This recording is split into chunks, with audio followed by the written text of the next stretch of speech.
안녕하십니까. 농업을 발전시킨 남자 동발남입니다. 오늘 제가 메고 있는 것은 바로 수세 진단기라고 하는 그런 기기입니다. 일반 의사한테 청진기가 있다면은 그 나무사나 수목보호 기술자한테는 바로 이런 그 수세 진단기가 바로 청진기 역할을 한다고 보시면 되겠습니다. 그 일반 의사 같은 경우는 그 사람의 맥박이라든가 그를 통해서 청진기를 통해서 알게 되는 건데, 이 같은 경우는 나무의 구조를 알게 되면 나무에는 물이 있죠.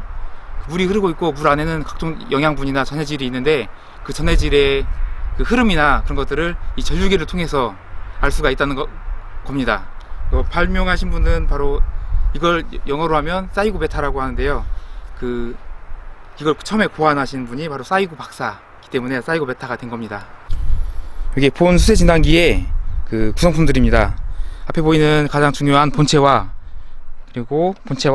치명 프로브, 그리고 그 내부 목재 내부를 그 수목의 내부를 상태를 진단하는 꽈배기형 프로브가 있는데요. 이 꽈배기형 프로브는 이런 드릴로 그 뚫은 다음에 이거를 꼽아서 측정하는 것입니다. 네, 그 원리는 간단한데 한번 사용해 보도록 하겠습니다. 바로 이 부분이 나무의 단면도입니다. 이게 서 있을 때를 수목이라고 하고요. 그 잇목이라고 하죠. 잇목이고, 이제 이건 목재와 이제 잘라서 이제 목재화 된 거죠. 그래서 이제 어떤 나무를 가지고 설명하냐면, 색깔이 좋은 요 나무를 가지고 설명하도록 하겠습니다. 딱 봤을 때 그 테두리들 있죠. 이걸 다 아실 거예요. 나이테라고 하죠. 이 나이테 개수로 인해서 수목의 연령을 알 수가 있고요. 그 수목의 구조를 보면 이 안쪽 색깔이 있는 거를 심재라고 하고요. 이 바깥쪽 좀 색깔이 다른 부분이 있죠. 이 부분을 변재라고 합니다. 그리고 이 바깥쪽 부분을 수피, 나무 숫자에 가죽 피자 써가지고 나무의 가죽이라고 해가지고 그 수피라고 하고요. 수피 안쪽에 코르크 조직, 그리고 이 맨 안쪽은 사실 살아있는 조직이에요. 그 설명하기 전에 목부 조직과 사부 조직에 대해서 잠깐 설명하게 되면, 이 형성층 안쪽이 죽어있는 부분 목부라고 합니다. 목부고, 이 형성층 바깥쪽 부분을 사부 조직이라고 하게 되는데요. 살아있다고 해가지고 사부 조직이라고 부르게 되었습니다.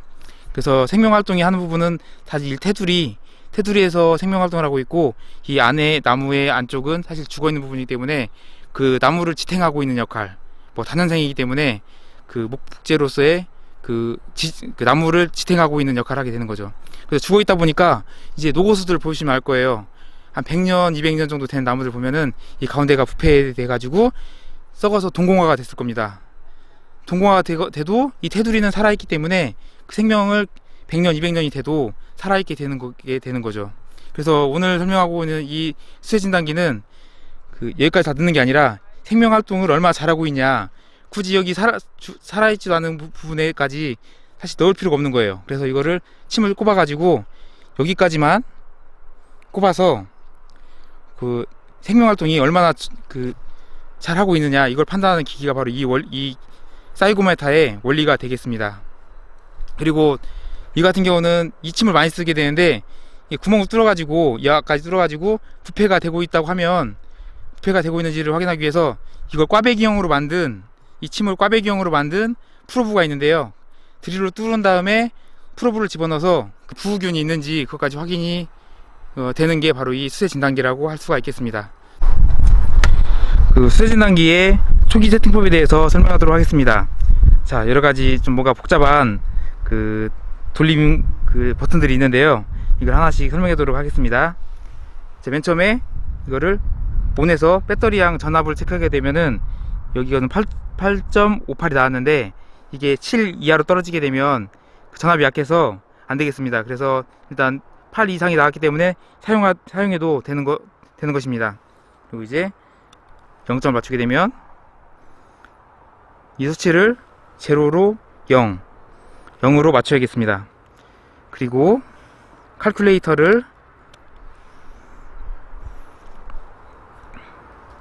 200이 맞춰야 됩니다. 지금 200이 맞았죠. 이거 올리게 되면 더 올라가고요. 딱 200이 맞추게 되는데요.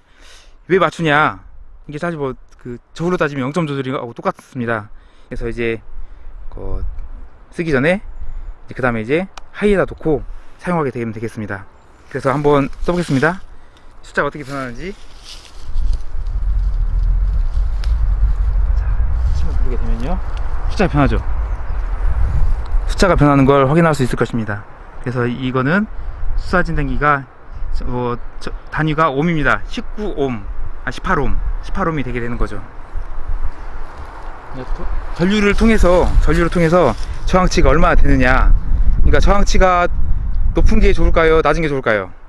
사실 낮은 게 좋은 거죠. 전류가 잘 통한다는 얘기는 여기 물질들이 전해질도 많고 물도 많다는 얘기니까요. 네. 그리고 이쪽을 찍었을 때는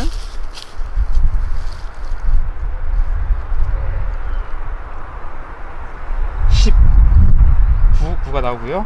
그 아래쪽을 찍어보면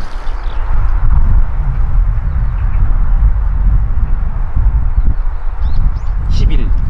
보통 10에서 20 정도가 생육이 건전한 식물인데요. 이 나무 같은 경우는 매우 건전한 생장을 지금 보이고 있는, 겨울이지만 지금 휴면기입니다. 휴면기여도 이 나무는 지금 활력이 있고 충분히 건전한 나무로 보시면 되겠습니다. 자, 지금까지 이 치명에 대해서 실습을 해봤고요. 이 크로브형은 아쉽지만 실습을 하지 못했습니다. 지금 해도 떨어지고 있고 좀 쌀쌀해지고 있네요. 이게 드릴까지 준비했는데 말이죠. 댓글에 이거까지 프로브형까지 궁금하다고 하신 분이 혹시나 있으면 제가 정말 다시 이거 빌려다가 다시 한번 보여드리도록, 시연해보도록 하겠습니다. 그리고 끝으로 이 실험 기기는 제 거가 아니고 대여한 거라서 이걸 대여해주신 전북대학교 산림보호학실 한상숙 교수님께 진심으로 감사의 말씀드리겠습니다. 그리고 구독자 여러분들도 감사합니다.